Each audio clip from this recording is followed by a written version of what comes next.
Bienvenidos, estimadas amigas y amigos, a este diálogo sobre la vida, obra de Guillermo Frommer, en el marco de la exposición Guillermo Frommer, obra gráfica, obra producida y gestionada por la Universidad Finisterra, por su área de grabado, y por toda aquella gente que ha querido un poco la experiencia de obra de Guillermo Frommer.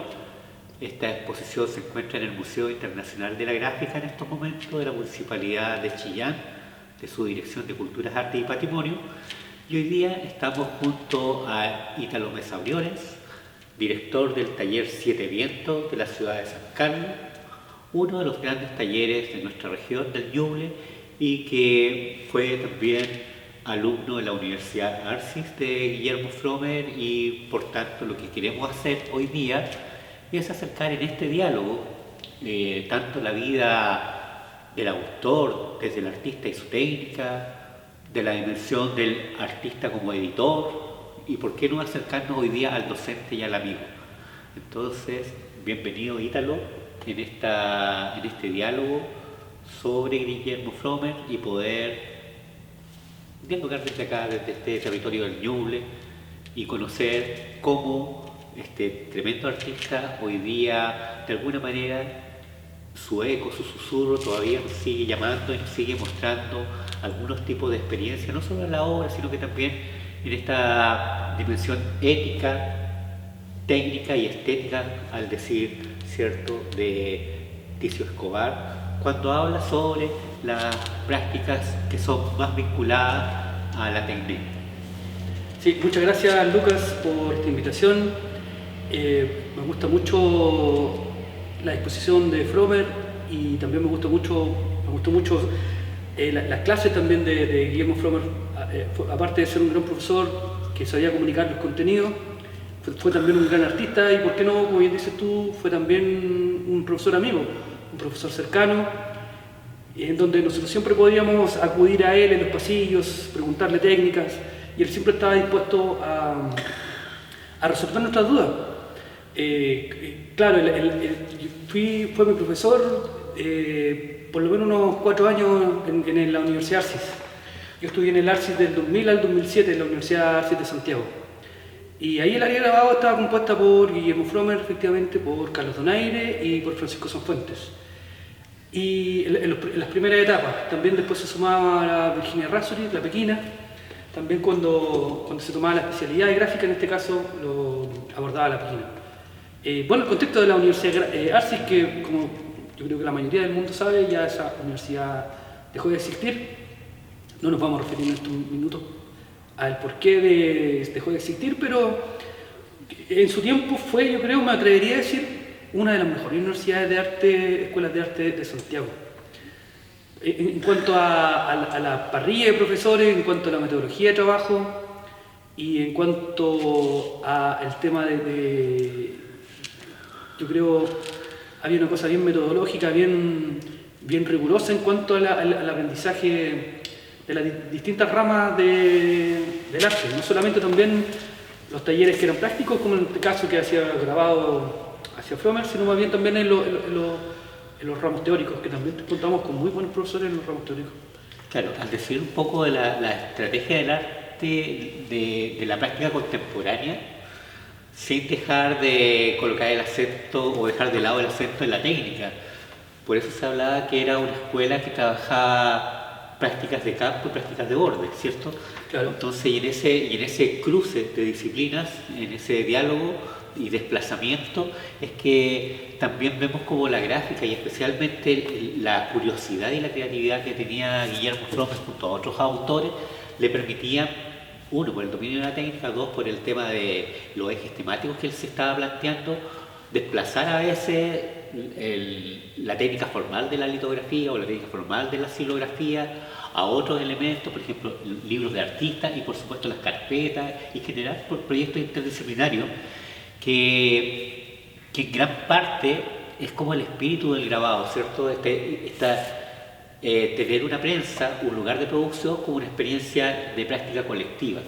Ese aprendizaje, sin duda, creo que es uno de los grandes aprendizajes que uno se encontró con Guillermo Frommer, con Carlos Donaire, que no solamente hacían sus producciones o sus clases en la Universidad Arce o las otras universidades, sino que en talleres de artistas como el taller de artes visuales. Claro, sí, en ese caso el Donaire era un poquito más conservador, encuentro yo. Era un poquito más conservador en cuanto a la silografía. Él no iba un poco más allá del tema gráfico. Así es, el taco perdido. Por ejemplo, en cambio Frommer siempre nos decía que nos ampliaba un poco más el mundo de la gráfica. Nos decía, fíjense en lo que pasa en la calle, fíjense y traten de incorporar otros lenguajes más allá de la técnica per se. O sea, más allá de la litografía, más allá de la silografía, más allá del agua fuerte, la punta seca, la mesotinta, qué sé yo, ver qué sucede en la calle, ver qué pasa con la gráfica y su relación con la calle y con las técnicas nuevas, observar eso. O sea, yo creo que Frommer ahí en ese sentido lo que hace en el fondo, por lo que tú nos estás planteando, Ítalo, es que colocó en tensión estas prácticas tradicionales de las artes visuales versus la cultura visual, ¿cierto? Por supuesto, claro. Entonces, y en ese andar, Frommer siempre estuvo como en la vanguardia un poco, en el cuestionamiento, arriesgando un poco desde la disciplina a generar acciones que pudieran estar siempre en la atención de la práctica del arte.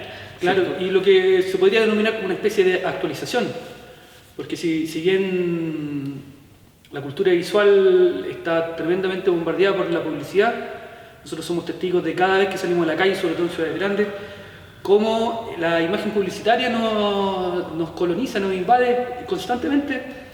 ¿Y qué pasa en realidad con los lenguajes tradicionales del arte que trabajan también con la imagen? Se ven también, ocurre una especie de encuentro de fricción. Así es. Fricción. Bueno, hay muchos artistas han abordado ese tema de la hegemonía, del uso de la calle, pero también son lenguajes que nosotros como especialistas en el tema de la imagen es necesario abordar y es necesario de alguna manera, abordar.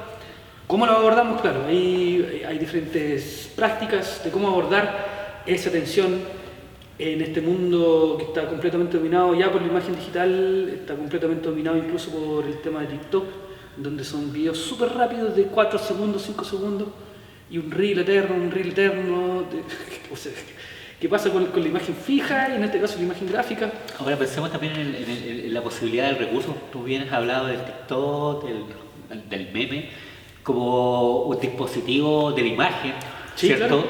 Donde el humor, de alguna manera el humor negro específicamente, hace lo mismo que por ejemplo planteaba André Breton o los dadaístas, ¿cierto?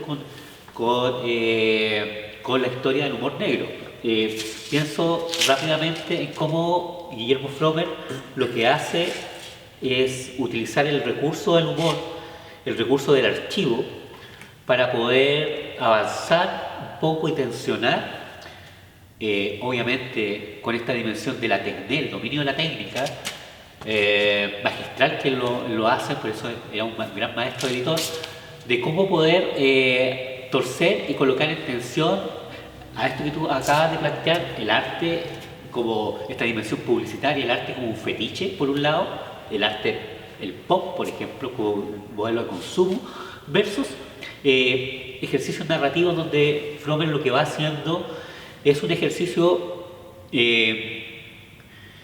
muy autobiográfico, donde él va cruzando sus historias personales, la historia del arte y versus la historia social del país, con estas nuevas imágenes que son una especie de palimpsesto que tienen varias lecturas, que tienen varias formas de abordarla. Entonces, por un lado, hay que conocer a este autor, en tanto biografía, Sí, hay que saber de sus inquietudes, ¿cierto?, en la historia del arte, estos cruces que hay, pero también el riesgo que toma Frommer para el dominio de la técnica, y ahí siempre sorprende, porque siempre desde dimensiones muy tradicionales como la silografía, la litografía o las técnicas de hueco grabado, él siempre estuvo, no tenía miedo al riesgo, ¿cierto? Sí, bueno, de hecho, por ejemplo, en la misma exposición que se puede ver acá, él ya de hecho de mezclar diferentes técnicas está yendo más allá de la ortodoxia de cada especialidad, especificidad, por ejemplo. Porque muchos autores, bueno, no digo, no estoy haciendo juicio de valor, sino más bien muchos autores se enfocan simplemente en la técnica, desarrollar la técnica y no salir de eso. Pero claro, Frommer mezclaba técnicas, y claro, yo creo que también está mucho en boca por el tema del relato artístico, porque el arte es comunicación, la publicidad también es comunicación, pero ¿qué pasa cuando la publicidad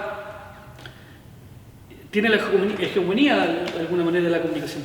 Y el arte tiene esta dimensión de tensión, Claro. ¿cierto? Desde el pensamiento crítico, desde la producción de sentido, de claro. colocar en crisis el trabajo de la representación con la presentación, que era un poco el espíritu un poco de las prácticas contemporáneas, y era como el gran ejercicio que hacía la Arcis en esta revisión de la práctica de arte tradicional para pasar a una historia del arte con una escena de avanzada, desde las técnicas tradicionales que son desde los años 50 con Marco Bontá, Carlos Hermosilla Álvarez, ¿cierto?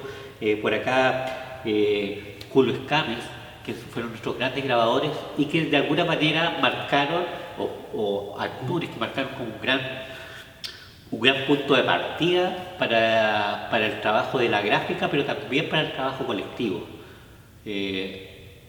¿Cómo ves tú acá en el Ñuble ese aporte que han hecho estos grandes maestros y específicamente Frommer? ¿Y cómo tú ves también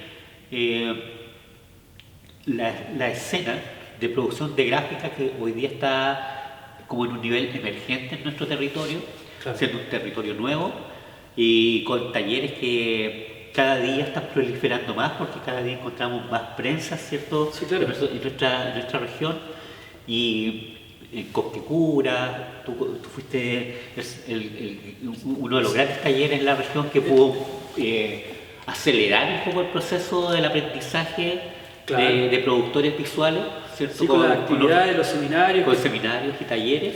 Entonces, en ese sentido, este sentido pedagógico, por un lado, el sentido de generar comunidad gráfica y que un poco ha sido como el gran espíritu de todos los talleres de grabado. Sí, yo creo que hay un fenómeno que pienso que sucedió que con el triunfo de la imagen digital, muchos pensaban lo análogo muerto. Y mucho se ha hablado también, por ejemplo, de la muerte del libro, mucho se ha hablado de la muerte del rock, de la muerte de la fotografía.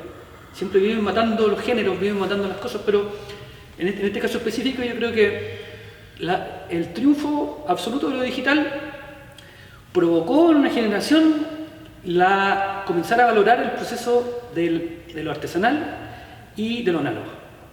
Hay un proceso de vuelta a la cuestión que, por ejemplo, Guillermo Machuca decía de lo seductor de lo artesanal, de la calidez de lo artesanal, versus la frialdad de los medios digitales. Así es. Y la impersonalidad de los medios digitales. Y claro, yo creo que en las generaciones del 2010 en adelante, más o menos, y quizás un poquito antes, comienza un proceso de valoración de los procesos que son artesanales de creación de imagen.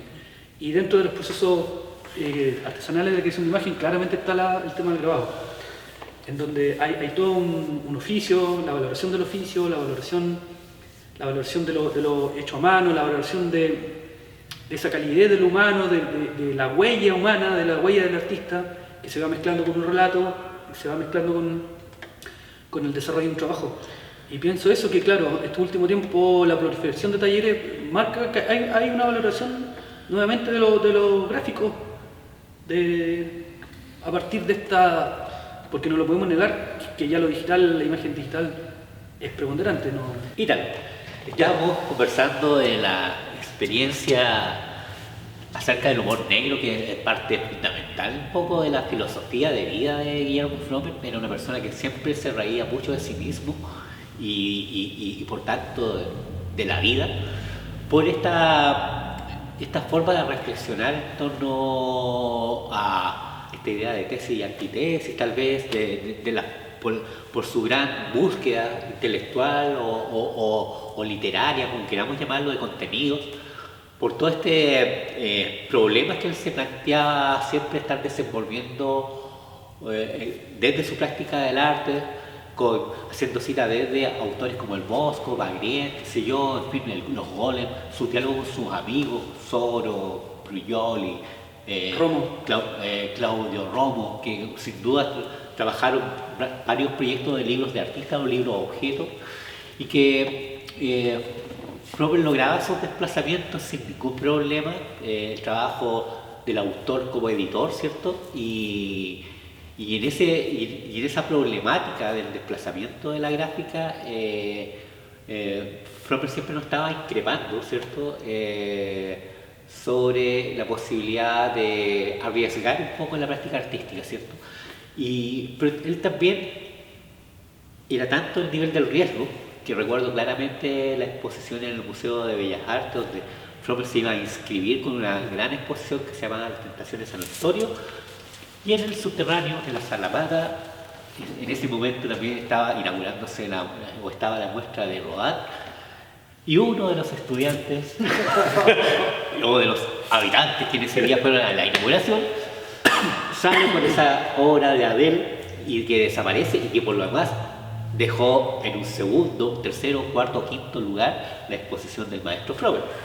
Sí. Es justamente acá, esa obra que tenemos acá como obra que nos donó Fromer al Museo de la Gráfica, que se llama Adele, y él ya con toda esta tragedia, él decide crear una obra y reírse un poco de algo tan trágico y dramático como haber pasado, después de haber hecho un gran esfuerzo en su vida por generar este proyecto expositivo, pasar casi desapercibido por este gran problema casi internacional de la historia del arte. Sí, por supuesto. Yo estuve esa noche, fui a la inauguración y claro, Fromer tradicionalmente él trabajaba en grabado, pero hace 5 años que venía incursionando en el tema de la pintura. Entonces, claro, su exposición de esa vez del Museo de Bellas Artes trataba justamente de Fromer incursionando en la pintura. Y él preparó durante 5 años con esmero, porque él era muy trabajador, muy responsable, y claro, sucedió esta cuestión que es lamentable, que un alumno del Arcis se robó el busto de Rodin, y nuevamente un alumno del Arcis queda en los noticiarios, sale en la palestra, como bien dices tú, provocó todo un drama casi diplomático en el Museo de Rodin. En el Museo de Bellas Artes estaban con los pelos de punta, por lo que contaba la Pequina. Sin embargo, en Francia estaban un poco más tranquilos, porque no sé por qué. Pero solo un Rodin. Claro, tenemos varios, tenemos más Rodin. Pero provocó un problema grande, y yo nunca había visto, porque Fromer siempre se caracterizaba por andar sonriendo. Siempre tenía muy buen carácter, siempre andaba sonriendo. Y yo me acuerdo que esto fue creo que un día viernes la inauguración, y me lo topé como el lunes, martes, en el pasillo de la universidad, y le dije, profesor, ¿qué onda? Le dije. Y el Fromer nunca lo había visto con una cara así, me dijo, ¡ni me hablé, weón! Sí, weón. Pero yo nunca lo había visto desencajado. Él estaba, pero yo creo que después lo procesó y ya lo pudo... Lo pudo votar, ¿no? Claro, pero... Y reírse de la experiencia. Y reírse de la experiencia, porque finalmente, como, bueno, si la gente... Claro, la gente que no sabe, después de esta obra, este cabro que estudiaba ahí en la Universidad Arcis, fue a devolver entre comillas, a una comisaría esta pieza de Rodin, que era un Adele, un busto en bronce, más o menos de este tamaño. Y claro, lo fue a devolver a una comisaría, y claro, ellos le dijeron, y efectivamente después se hizo una investigación, y bueno, en fin, eso fue todo un proceso que aparte. Pero claro, lo que significó para Fromer, pucha, claramente se manchó su exposición por este suceso. Lo mejor que, bueno, finalmente pudieron encontrar la pieza. Yo recuerdo que en ese tiempo la Sala Mata no tenía cámaras, no tenía sensores, porque no sé si en todos los museos hay sensores de peso también. Así. Entonces, aparte de todas las cámaras y todos los sistemas de seguridad, también tienen sensores de peso. En ese momento creo que las cámaras de esa sala no estaban funcionando. Es que no había nada, sí. Pero claro, sí fue un proceso, sí, fue no sé, como tragicómico. Pareciera que esta parte a modo de diagnóstico, parece que esta parte de la historia también es tragicómica para la historia del arte contemporáneo en Chile. Una por la validación, otra por los espacios positivos, tres por la preocupación que debiéramos tener por la gráfica contemporánea a nivel país. Y curiosamente, la exposición de Frommer como que colocó, estando en un lugar de rebote para el hecho que fue la pérdida de la obra al rodar, pero colocó en acento justamente esa fragilidad de la institución arte y de la institución museo versus como espacio positivo, contenedor o validador de una experiencia de un autor, versus esta crisis que tuvo este autor, que es el caso de Frommer, por sentirse diezmado, disminuido en un proceso que para él no pudo ni siquiera controlar. Sin embargo, él después reflexiona sobre la obra, Sí. sobre el hito, Sí. y lo catapulta desde su práctica artística, como muchas de sus obras que pareciera que es a partir del error, del dolor, de la recaída, pasan a ser como elementos propios de su análisis cultural. Por ejemplo, la obra que tenemos acá atrás. Claro, bueno, la moneda en llama era un símbolo recurrente dentro de Frommer.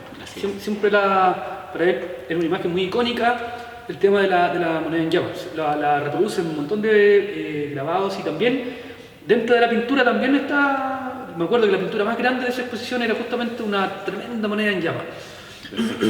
Perfecto. Bueno, tú también nos puedes contar cuando tú tenías el laboratorio de investigación visual, trajiste a Frommer a Ñuble. Claro, específicamente fue Héctor Sáez Romero, que participamos juntos durante un año en un proyecto que se llamó Fábrica y que sin duda fue un año que pasó muy rápido porque hicimos varias acciones para acelerar un poco el proceso de la reflexión y el entregar herramientas para el aprendizaje de las artes visuales, tanto del psicoanálisis, tanto desde la semiótica, tanto desde las técnicas, como en el caso de Frommer o Renato Paperetti con el taller de pintura al fresco, con Héctor Ponce con los seminarios de semiótica y con los compañeros que trabajaban el tema del arte y psicoanálisis, ¿cierto? Que fueron unas grandes jornadas. Y ahí fue que a Frommer lo pudimos tener en Chillán junto a Mario Soro. Sí, Recuerdo grandes diálogos y fueron acciones muy, muy bellas y eso principalmente se agradece a la coordinación y a la claridad que tenía en ese tiempo y que tiene hasta el día de hoy. Y la generosidad también. Sí, tanto de Frommer como de Héctor Sáez, que él impulsó la venida del maestro Frommer acá a Chillán. Sí. Nosotros solamente colaboramos ahí en la parte de vincular a la gente, de poder hacer el afiche, de poder ser de puente para que pudiera desarrollarse ese taller. Entonces, creo que fue una bella experiencia. Bueno, también mencionar el tema que yo creo que es algo que se queda en el tintero, que fue súper importante cuando el Arcis abrió aquí una escuela de arte en Portezuelo, que fue un proyecto muy loco. Es cierto, participamos de ese proyecto. ¿Cuánto años duró? Un año. Un año en la escuela de arte y que, sin duda... ¿Qué año fue eso? El 2003 me parece que es. 2003. Sí. Me pareciera que el tema de las escuelas de arte en Ñuble siempre ha tenido como un trastoque, ¿no? Desde la Universidad de Chile, con la Escuela de Artes Plásticas, ¿cierto? Que después pasó a ser Instituto Profesional de Chillán, y que con la Universidad del Biobío desaparece un poco la Escuela de Artes Visuales o de Artes Plásticas o Bellas Artes, y que después se cambia la carrera de Diseño Gráfico. Posteriormente viene Arcis y la Universidad de la República, que intenta desarrollar en la región del Ñuble o en el Ñuble una escuela de arte. Sin duda, hoy día espacios necesarios como una práctica tal vez de derecho, como una nueva región que debiera hacerse cargo también de su patrimonio cultural y de su herencia, tanto identidades territoriales. Sí, bueno, tiene que ver un poco con el dominio digital. Yo hace unos 5 o 8 años atrás fui a hablar con el director de una carrera X de acá de diseño de Chillán y ofreciéndole a las técnicas análogas, pues. Y no, él me dijo que no, que ya nada, todo lo análogo lo sacaron, lo eliminaron completamente de la malla curricular. Claramente la dimensión de la comunicación visual, o por el lado del diseño, o por el lado de la comunicación de masa, siempre hoy día no se maneja tan bien desde la perspectiva del pensamiento crítico, pese a que hoy día se habla mucho del trabajo divergente, por ejemplo, o del trabajo que es más explorativo, que es más lúdico para poder articular hoy día acciones únicas desde la imagen y no caer solamente en la regla del mercado. Entonces el arte lo que ha hecho es aportar desde ese lugar, desde esa autonomía. Por supuesto. Bueno, yo creo que también lo análogo pasa por un tema de que trabajar lo análogo te permite conocer a cabalidad y encuentro el proceso de la imagen.